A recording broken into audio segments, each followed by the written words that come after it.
Yeah, I was very surprised by a couple picks teams made. I thought a lot of teams made a couple bad selections, but for the most part, I was very excited and happy for a lot of teams. I think a lot of teams succeeded more than teams lost this draft. I thought it was a pretty great draft overall to watch.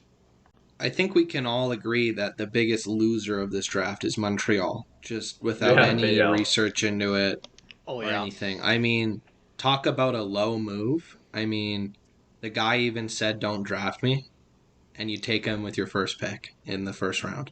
I mean, that is just shameful. You know it's bad when you have a statement prepared to justify the pick you made. Like you gotta reevaluate yourself at that point. And then they And go and sign Hoffman in the off season. I'm surprised they didn't sign D'Angelo too, man. complete it. Cancer locker room. And I mean, they could have learned from Arizona. Arizona tried doing that not too long ago and ended up not signing the guy and apologizing. So that there was already a perfect example from not that long ago of why they shouldn't have done that, and they went and did it anyway. And I'm beyond disappointed with Montreal for that.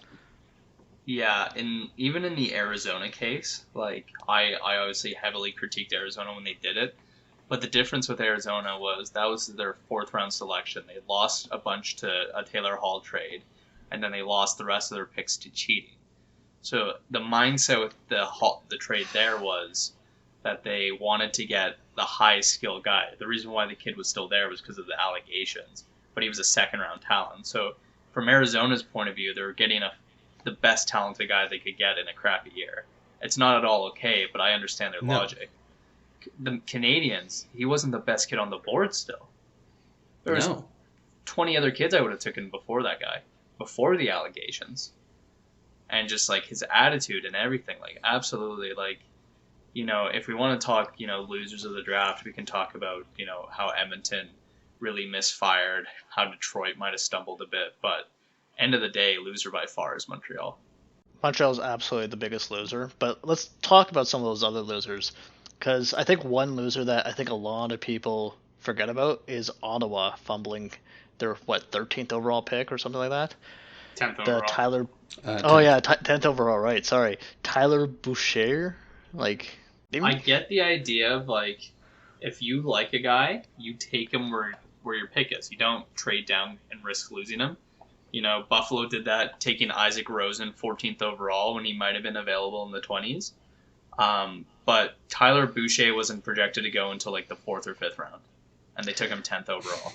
yeah, I can give you one example of, and it's the exact same example because I have seen this as a Flames fan. Mark Jankowski. You don't take the guy you like.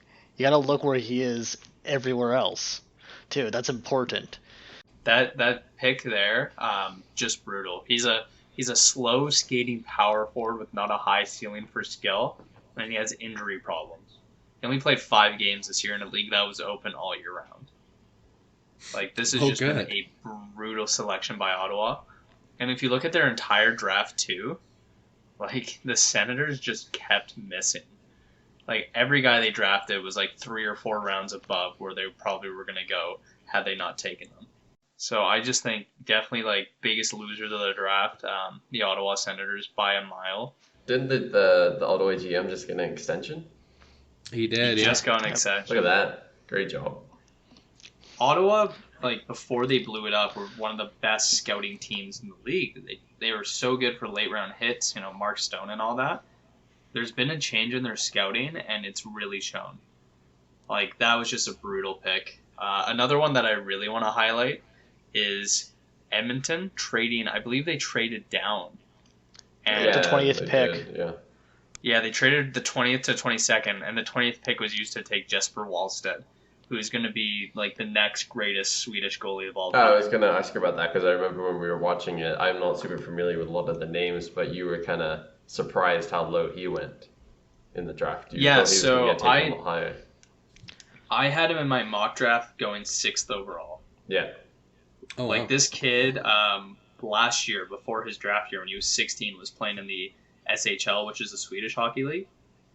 Like that never happens. That's crazy good, and he was putting up good numbers. Like this guy, there's been 3 years in a row where a goalie's been drafted in the first round. Last year it was Askarov. The year before it was Spencer Knight. by a mile, Wallsted's the best of the three. Like, he's just such a good, technical, smart, sound goalie. And I was surprised he fell so far. I'm kind of disgusted he fell that far. But the fact that Edmonton traded down not to take him, like, can any of you guys name me Edmonton's top goalie prospect right now? Mike They Smith. don't need a Smith, prospect. he They does only not got Mike age. Smith. Exactly. You have Mike Smith, you don't need prospects because he's going to play till the end of time. Like, He this will would have die been the before he perfect stops. pick. Spencer Knight played, 2 years after his draft year? Like, it would have been perfect to have Wallstead come in right when McDavid's in the middle of his prime, get those young pieces and build the dynasty, but they blew it.